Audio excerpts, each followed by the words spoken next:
Picture this. You're an aspiring artist looking to dedicate the summer to your art. Now you're at the University of Iowa, a premier art campus honing your craft under talented faculty in world-famous facilities, surrounded by like-minded peers. The Bell and Blank Summer Art Residency. Join the best young artists in the country for an immersive 3-week summer experience where you'll live and work among fellow creatives. Learn from the remarkable artists at the top-ranked School of Art and Art History to develop your skills in a variety of fields. Dive into workshops, explore new mediums, improve your skills, and expand your mind. And it all culminates at the Art and Writing Showcase, a gala event where your art will be exhibited for peers, teachers, and the public as you and your fellow residents are the stars of the night. Join us at the Bell and Blank Center's Summer Art Residency.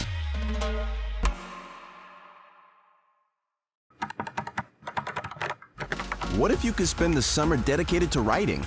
Come join the best young writers in the country at the University of Iowa, home to the world-renowned Writers' Workshop. The Bell and Blank Summer Writing Residency. Spend 3 weeks in a UNESCO City of Literature, learning from remarkable faculty. Live and learn with other high school students from around the world who love writing as much as you. Dive into workshops, explore new genres, improve your skills, and expand your mind. And it all culminates at the Art and Writing Showcase, a gala event where you and your fellow creatives are the stars of the night, presenting the best of your work for a public audience, all at the most famous writing university in the country. Join us at the Bell and Blank Center's Summer Writing Residency.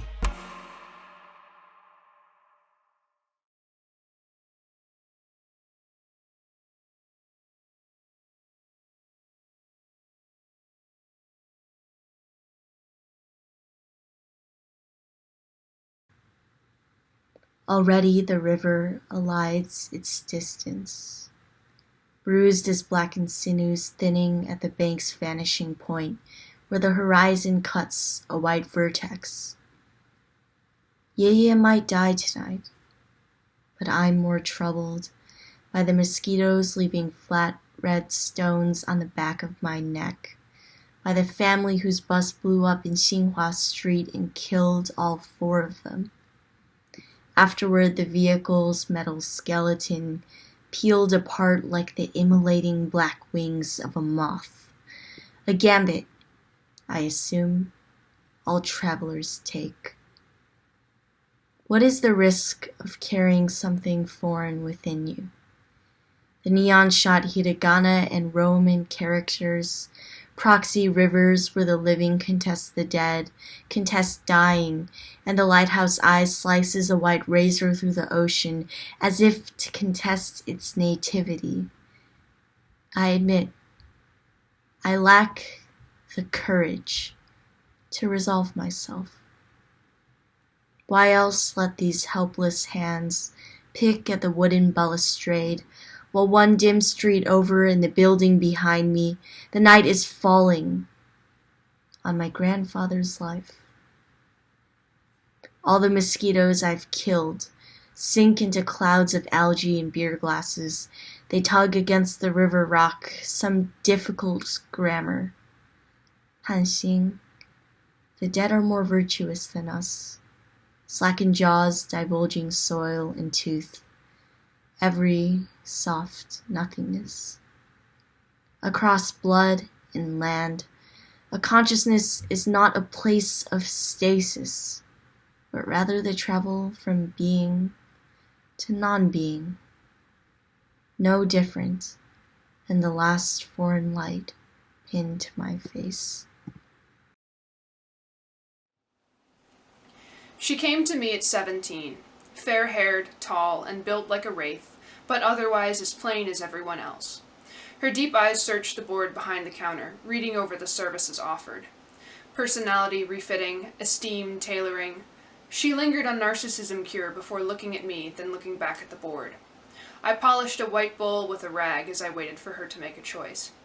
"Do you have anything for heartbreak?" she asked, and I set the bowl down in a reproachful manner.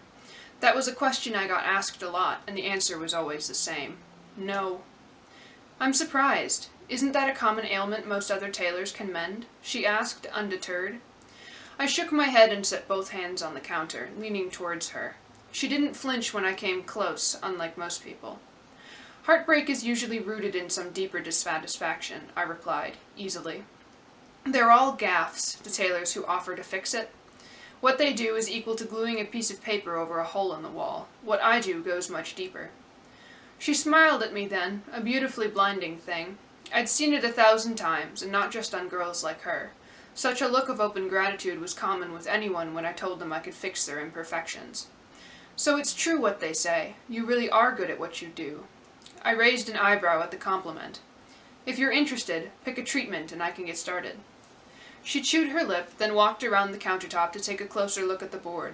She stood close enough that she could probably taste the chalk dust in the air, and some of the fine powder filtered down to land in her hair. Do you offer custom treatments? She asked, still staring fixedly at the swooping yellow letters. Depends, I replied, and if I do, it'll be costly. How costly?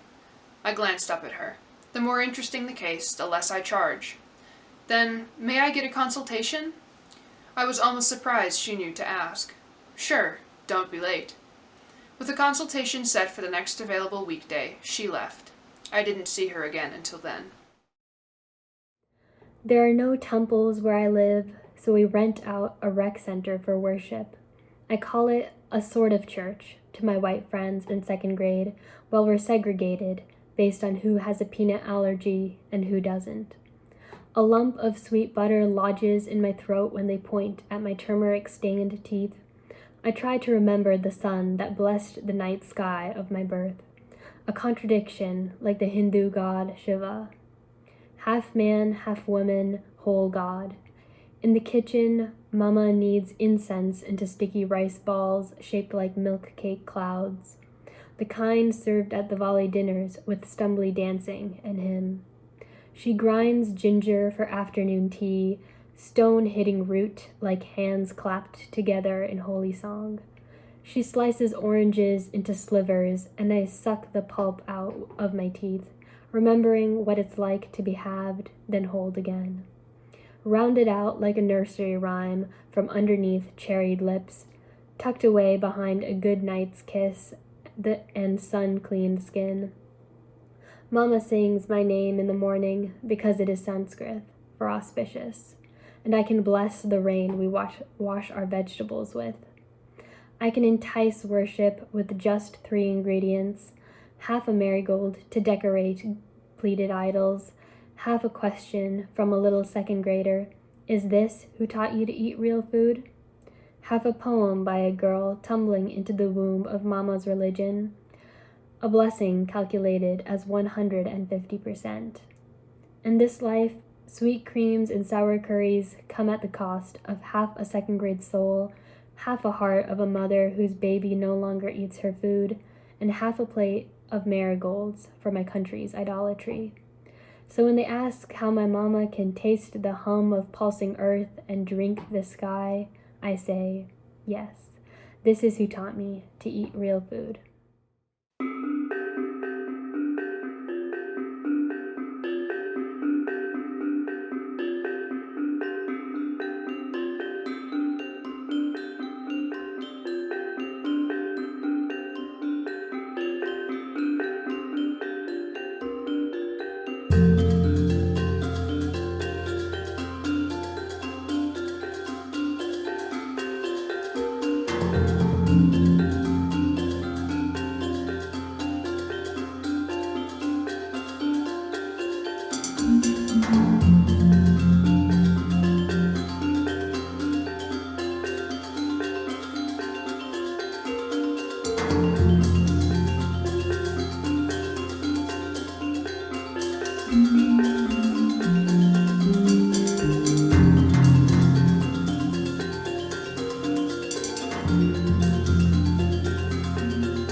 Hi everyone, and to all of the Gold Key, Silver Key, and Honorable Mention Award winners in the 2021 Scholastic Art and Writing Awards, congratulations. My name is Chris Wisniewski, and I'm the Executive Director of the Alliance for Young Artists and Writers, which is the nonprofit organization that presents the Scholastic Art and Writing Awards. Today's winners are joining an extraordinary and diverse group of past award recipients, people like Andy Warhol, Kay Walkingstick, Stephen King, and Shabalala Self. Today, you become a part of a nearly century-long tradition. But you're doing so in a year unlike any other. Despite the unprecedented challenges that 2020 has brought, each and every one of you has looked within yourselves and found the courage to express yourself through your art and writing. And that's what you're being recognized for today. That's no small feat. And so once again, I say congratulations. I also want to thank all of the educators, administrators, parents, grandparents, family members who have encouraged you along the way. The Scholastic Art and Writing Awards are a vast national undertaking, and they're only possible because of the exceptional effort of our affiliate partners all over the country who run regional programs, our dedicated staff in New York City, the leadership of our board of directors, and the many supporters who make our work possible. To all of you, I express my sincerest gratitude. Today is a day to celebrate this year's winners, but the tradition of the Scholastic Awards continues. So to all of you who are in 7th to 11th grade, who will still be eligible for the awards next year, I encourage you to apply to the 2022 Scholastic Art and Writing Awards next fall. Thanks so much, and one last time, congratulations.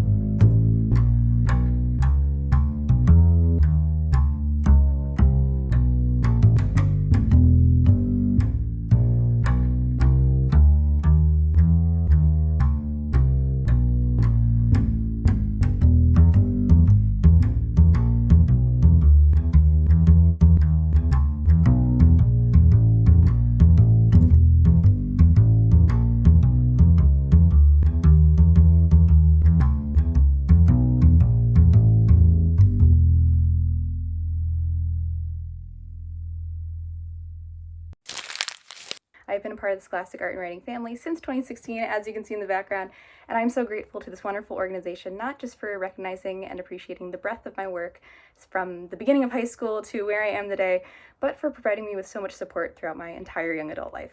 Creative writing, and especially poetry, takes something personal in our lives, puts it onto a piece of paper, and just like that, the readers are able to understand the story, the emotions, and the lessons that we were trying to convey. But not only that, writing also communicates to each of us a different world. And it makes it personal to both the readers and the writers, which I think is the most powerful reason why reading and writing has had such a large impact in my life, and hopefully yours as well. My art teacher has impacted my development as an artist by not just having me put something down on paper and saying that it's done, but she'll look at it and make suggestions, and she'll have me make changes, and we'll have a bunch of different drafts of my artwork, and the process will just repeat until we both know that I've done my best work. I'm surprised to have gotten the Best of Grade award, and it's amazing and just crazy to think about that. Just that award in such a big competition, I managed to get it by doing what I love doing, because art and writing too has always been a big part of who I am.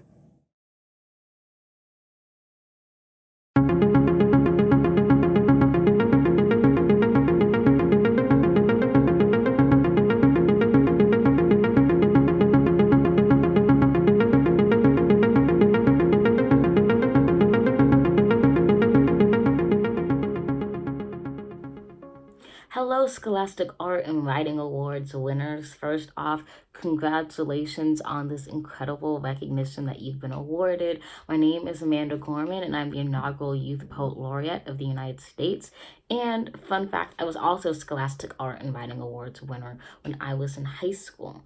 Now, for a lot of you, this might be one of the largest recognitions that you've gotten for your creative work, or it might just be another one on the resume. But either way, I hope this really helps you solidify that confidence you have in the importance of your work. If I could tell my younger self, and I'm still pretty young, so my current self as well, anything, I would basically talk a lot about having faith in my creative process and my creative aspirations, even when the confidence is not necessarily there. I think a lot of times, whether you're a writer or maybe even a painter or whatever you might be, the question is always kind of,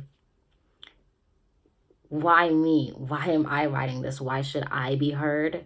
Has this story been told 1,000 times? Has this image been painted 1,000 times?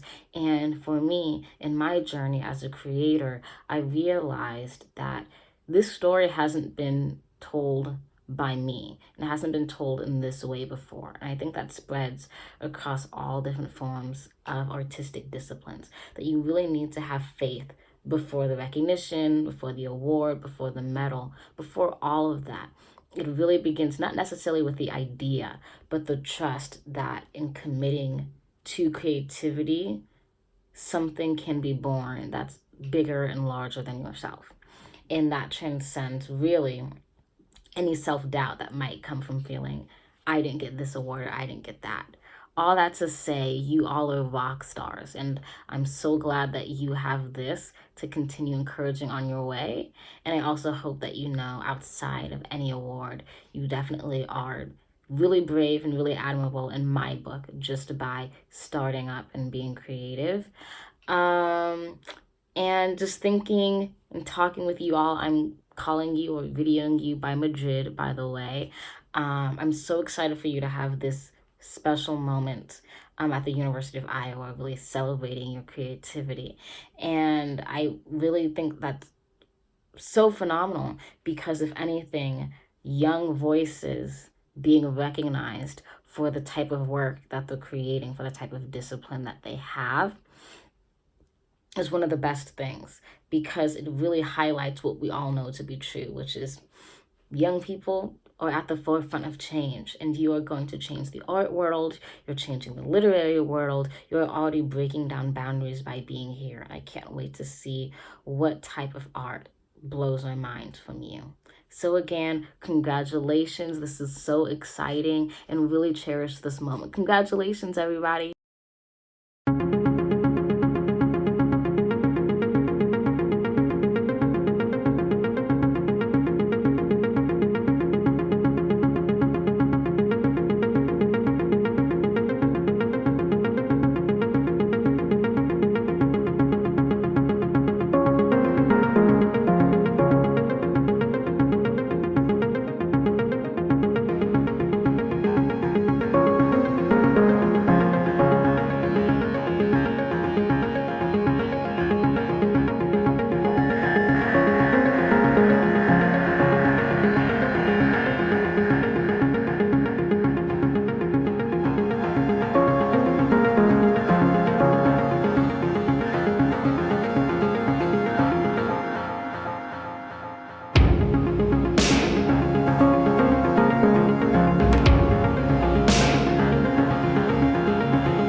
reason that I like to create art is because it allows me to take a unique perspective on different things, and it also allows others to see my perspective. In the simplest terms, this award means a lot to me.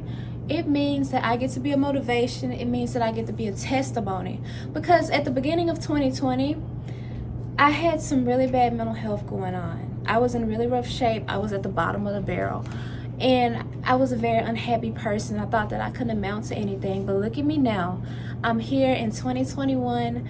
I'm doing something that I thought I would never be able to do in 2020. And I'm feeling amazing. So I just want to be that testimony for someone. Make them feel like they can do it too. As a self-taught artist, I have been doing art since I was young. And this means a lot to me because it shows how much I've improved throughout the years. I thank Mrs. Weedy and I thank Mrs. Cho for helping me out and for helping me continue my passion for art. And again, I really appreciate this award. Thank you. I enjoy writing because sometimes it's fun to explore different places that offer contrast to the real world. When I write, I can create my own universe that's not bound to the same rules as ours. I'm the architect of my own imagination.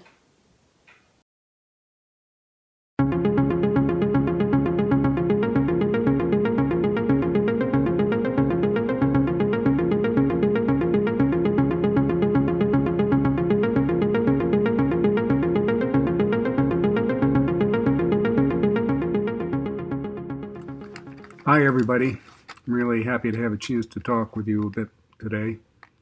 First of all, congratulations to each of you on your award.